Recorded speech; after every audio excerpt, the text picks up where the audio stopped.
آج ہم سورہ المسد، جسے ہم سورہ لہب بھی کہتے ہیں، اس کے تاریخی پس منظر اور اہم اسباق کا ایک مختصر جائزہ لیں گے۔ یہ سورت دراصل ہمیں بتاتی ہے کہ جب نبی کریم صلی اللہ علیہ وسلم کے سگے چچا ابو لہب نے خاندانی رشتوں کی پرواہ کیے بغیر حق کی شدید مخالفت کی تو تکبر اور دنیاوی طاقت کا انجام کتنا عبرتناک ہوا۔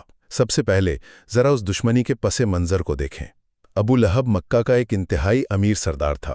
جب نبی صلی اللہ علیہ وسلم نے اسلام کی دعوت دی نا، تو اس نے اور اس کی بیوی جمیل نے آپ صلی اللہ علیہ وسلم کی سخت توہین کی اور ان کے راستے میں کانٹے بچھائیں۔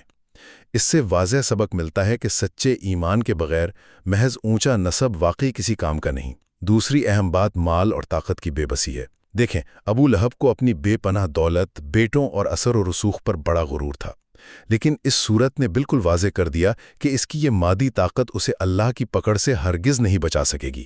اور آخر میں ذرا اس صورت میں موجود پیشن گوئی کے حیرت انگیز معجزے پر تو غور کریں۔ یہ صورت ابو لہب کی موت سے تقریباً 10 سال پہلے نازل ہوئی اور حتمی فیصلہ سنا دیا گیا کہ وہ کفر پر ہی مرے گا۔ سوچئے، وہ چاہتا تو صرف دکھاوے کے لیے اسلام قبول کر کے قرآن کو غلط ثابت کر سکتا تھا نا، مگر اس نے ایسا بالکل نہیں کیا۔ اور پھر جنگ بدر کے چند ہی دن بعد وہ ایک تکلیف دہ چھوت کی بیماری کا شکار ہو کر انتہائی عبرتناک موت مرا۔